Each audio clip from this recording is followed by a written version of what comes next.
பிரியமானவர்களே, உங்களை இந்த நாளில் சந்திப்பதிலே நான் மிக்க மகிழ்ச்சி அடைகிறேன். ஆண்டவராய் இயேசு கிறிஸ்துவுக்குள் நீங்கள் யாவரும் சந்தோஷமாய் சமாதானமாய் இருக்கிறீர்கள் என்று விசுவாசிக்கிறேன்.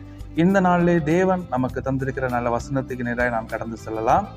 சங்கீதம் 108 அதனுடைய 13வது வசனம், தேவனாலே பராக்கிரமம் செய்வோம், அவரே எங்கள் சத்துருக்களை மிதித்து போடுவார்.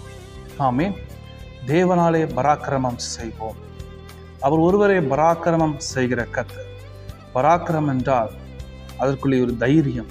பராக்கிரமம் என்றால் மேற்கொள்ளத்தக்கதான ஒரு பலன். பராக்கிரமம் என்றால் பயங்கரமான ஒரு காரியம். அது யாரும் எதிர்பார்க்க முடியாது. இந்த நபர்கிட்ட இருந்தா இப்படிப்பட்ட ஒரு வல்லமை, இந்த நபர்கிட்டயா இப்படிப்பட்ட ஒரு ஆசீர்வாதம், இந்த நபர்கிட்டயா இப்படிப்பட்ட ஒரு பலன் என்று எண்ணுகிற அளவுக்கு ஒரு பலன் வெளிப்படுகிற ஒரு நிலைமை தான் பராக்கிரமமான காரியம். அப்படிப்பட்ட ஒரு சூழ்நிலை வரும்போது தான் இவர் பராக்கிரமமான ஆள், நாம் நினைக்கிறதுக்கும் எண்ணுகிறதுக்கும் இப்படி ஒரு ஆசீர்வாதம் உண்டாகும் என்று, இப்படி ஒரு பலன் இருக்கென்று, இப்படி ஒரு ஜெயம் வரும் என்று யாரும் எதிர்பார்க்காத ஒரு நிகழ்வு தான் பராக்கிரமமான காரியம். அப்படிப்பட்ட காரியத்தை நம்முடைய வாழ்க்கையில தேவன் செய்வார். ஆமேன். வசனம் சொல்கிறது, தேவனாலே பராக்கிரமம் செய்வோம். நம்முடைய பலத்தினாலே எப்படிப்பட்ட ஒரு மகிமையான காரியத்தை செய்ய முடியாது.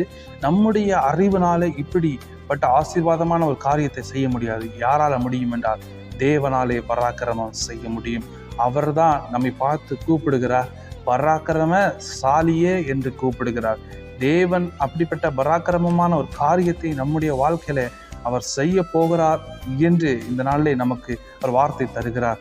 ஒவ்வொருவரையும் அவர் பார்த்து சொல்கிறார், பராக்கிரமசாலியே என்று கூப்பிடுகிறார்.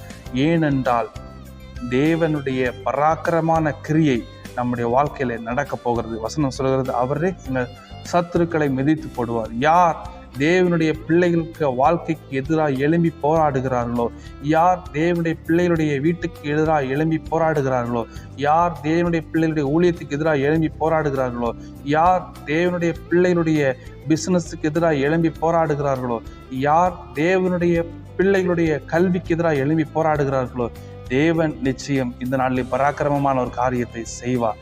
அவர் பார்த்து கொண்டு சும்மா இருக்கிற தேவன் அல்ல, அவர் பார்த்து கொண்டு அமைதியா இருக்கிற தேவன் அல்ல. அவர் பெரிய அற்புதத்தை செய்ய போகிறார். ஒரு பெரிய மாற்றத்தை அவர் கொண்டு வர போகிறார். நம்முடைய நினைப்பு, நம்முடைய எண்ணம், நம்முடைய விருப்பம் எல்லாம் வேறு விதமாக இருக்கும். ஆனால் தேவனுடைய எண்ணம் வேறு விதமாக இருக்கும். அது பயங்கரமாய் பராக்கிரமமான காரியங்களை செய்ய போகிறது. தேவனுடைய பிள்ளைகளை சத்ருவானவன் நொறுக்குகிறதை தேவன் பார்த்து கொண்டிருக்க மாட்டார். தேவனுடைய பிள்ளைகளை வதைக்கிறதை தேவன் பார்த்து கொண்டிருக்க மாட்டார். அவர்களுக்கு விரோதமாக யுத்தம் செய்வார். ஆமென். வசனம் சொல்கிறது, நீங்கள் சும்மா இருப்பீர்கள் என்று வசனம் சொல்கிறது. ஆண்டவர் கிரியை செய்ய போகிற காலம் வருகிறது. என்ன சொல்லப்பட்டிருக்கிறது? எங்கள் சத்துருக்களை மிதித்து போடுவார். ஆமென். சிலுவையிலே சாத்தானுடைய தலை நசுக்கப்பட்டது போல இந்த நாளிலே ஆண்டவர் சாத்தானுடைய தலையை நசுக்க போகிறார்.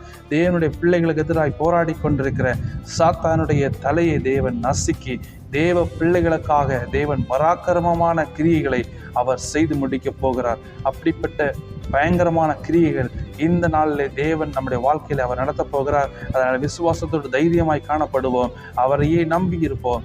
நமக்கு எதிராய் போராடி கொண்டிருக்கிற சத்துருவானவன் தோற்று போனதை நம்முடைய கண்கள் காணும்படியாக தேவன் அப்படிப்பட்ட காரியங்களை இந்த நாளில் செய்ய போகிறார். விசுவாசத்தோடு அந்த பராக்கிரமமான காரியத்தை பார்க்கும்படியாக திட நம்பிக்கையோடு தைரியமாய் காணப்படுவோம். தேவன் பெரிய காரியங்களை செய்வார்.